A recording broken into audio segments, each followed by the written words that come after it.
CK നമുക്ക് എനിക്കൊന്നും കേൾക്കേണ്ട വക്കീലേ. കേൾക്കാൻ പറ്റിയൊരു മാനസികാവസ്ഥയിലല്ല ഞാൻ. ഇത് ഞാൻ പ്രതീക്ഷിച്ചൊരു വാർത്തയല്ല.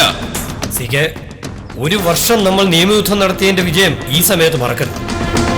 സാറിന്റെ അച്ഛന്റെ ഈ വിൽപത്രം ബാങ്ക് ലോക്കറിൽ നിന്ന് എടുക്കാനുള്ള കോർട്ട് ഓർഡർ കിട്ടിയത് തന്നെ ഒരു വലിയ കാര്യമല്ലേ? പക്ഷെ എന്തു പ്രയോജനം? എന്റെ അച്ഛന്റെ എല്ലാ സ്വത്തുക്കളുടെ നേർപകുതി അവകാശം ഞാൻ ഇതുവരെ കാണാത്ത ഏതോ ഒരാൾക്ക് എന്ന് പറഞ്ഞ CK ഇന്ന് അനുഭവിക്കുന്ന മുഴുവൻ സ്വത്തുക്കളിൽ 300 കോടി മറ്റൊരാൾക്ക്. ഇത് ചതിയല്ലേ വക്കീലെ? നിയമപരമായി നോക്കിയാൽ ഇതൊരു ചതിയല്ല. CKയുടെ അച്ഛൻ നന്ദഗോപാല മേനോൻ ഇങ്ങനെ ഒരു തീരുമാനമെടുക്കുമ്പോൾ ഞാനൊന്ന് എതിർത്തതാണ്. പക്ഷെ അദ്ദേഹം വഴങ്ങിയില്ല.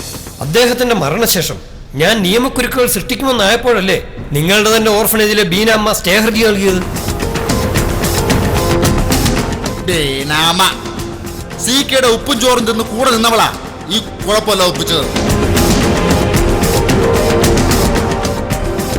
ബീനാമ അവസാനിച്ചപ്പോ അതോടെ എന്റെ എല്ലാ എതിരാളികളും ഇല്ലാതായി എന്നാണ് ഞാൻ കരുതിയത്.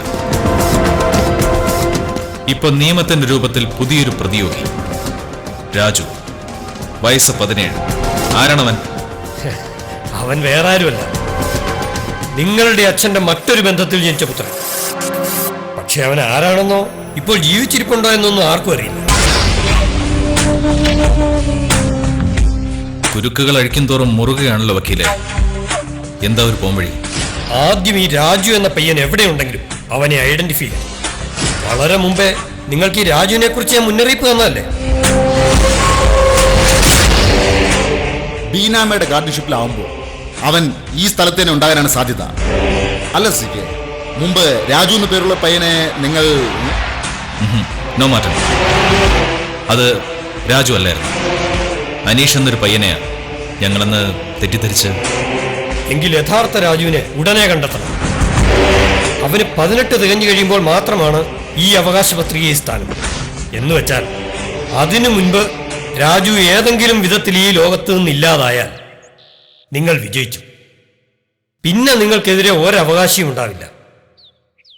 പക്ഷേ ആ പയ്യന് 18 വയസ്സ് തികഞ്ഞാൽ പിന്നെ കാര്യങ്ങൾ കൈവിട്ടു പോകും CK.